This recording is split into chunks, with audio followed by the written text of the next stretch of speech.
Pelaksanaan ziarah kubro di Kota Palembang yang akan digelar pada 6 hingga 8 Februari ditargetkan akan dihadiri 20.000 jemaah. Di antara para jemaah Habib Rizik Syihab juga dikabarkan akan hadir. Saat ditemui Ketua Panitia Ziarah Kubro, Habib Abdurrahman Hasan Al-Habsyi mengatakan seluruh kesiapan teknis dan non-teknis telah dirampungkan dengan dukungan penuh dari pemerintah Provinsi Sumatera Selatan dan pemerintah Kota Palembang. Dukungan tersebut mencakup koordinasi lintas instansi, kesiapan lokasi, serta pengamanan jalannya kegiatan. Ziarah kubro yang berlangsung selama 3 hari ini disambut antusias oleh warga di sekitar lokasi ziarah dengan perkiraan 20.000 jemaah yang hadir dari berbagai daerah.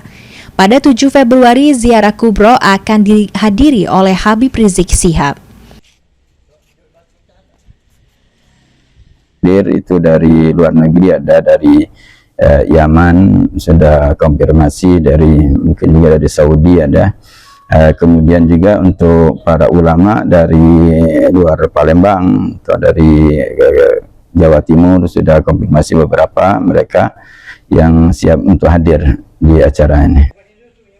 Ziarah kubro yang dilaksanakan pada Jumat 6 Februari di Kubah Habib Ahmad bin Syekh atau Makam Alim Ulama sudah hampir siap untuk menyambut tamu yang akan berziarah besok. Kan sudah 100% sudah siap. Jadi kita tinggal menunggu para tetamu, para aulia dan ulama Palembang Darussalam.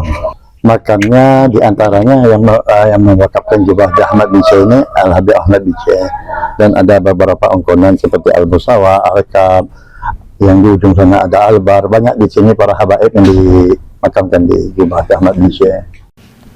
Dengan persiapan yang hampir rampung, pelaksanaan ziarah kubro diharapkan berjalan aman, tertib, dan lancar sesuai jadwal yang telah ditetapkan. Muhammad Aidil, PAL TV.